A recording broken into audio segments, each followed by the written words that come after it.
Next topic is probate and mental health. I don't know why I put these in the same slide. I guess just because I had enough room for it. They're really two very different topics. Probate refers to the topic of passing someone's assets when a person passes away.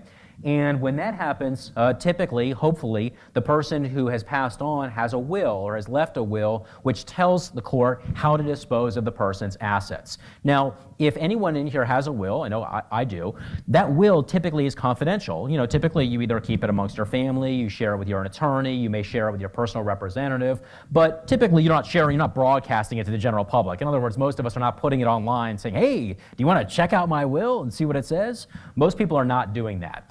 I want you to know, however, that when someone does pass away, the will typically does get presented to the court so that the judge can make a determination as to what happens to your assets, and the judge needs to see a copy of the will, which means that it has to be filed with us, with the clerk's office.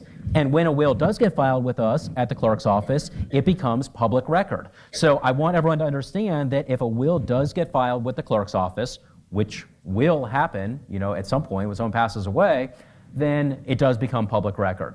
There are a couple exceptions you can see on the board behind me, things like estate accountings and inventories. I put that on there just in case there was someone in the audience who says, oh, well, Mr. Smart Guy, isn't there an exception for estate accountings? Yes, there is an exception for estate accountings, but generally speaking, any case involving probate, any case involving someone's estate is going to be public record once that estate is being processed.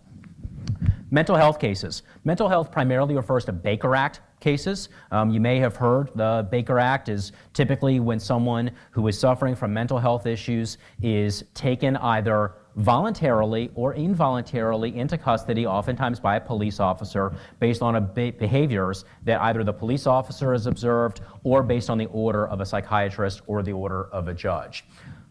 Baker Act records, bless you, Baker Act records are confidential, at least when it comes to a patient's clinical record. So if you were to find out, or you are wondering, say, has my neighbor, you know, Jennifer Smith, has she ever been Baker Acted? You look online, you're not going to find it, okay? You're not going to find it because a patient's clinical record is confidential as a matter of law. It's no different than any other patient who's suffering from any other medical condition. That's an obligation that we take very seriously. Now, I recognize that people who are taken into custody on Baker Act cases often have criminal cases that go along with that. We know that. And if someone does have a criminal case that goes along with it, the criminal case is public record. So anything relating to the criminal case is all going to be published online.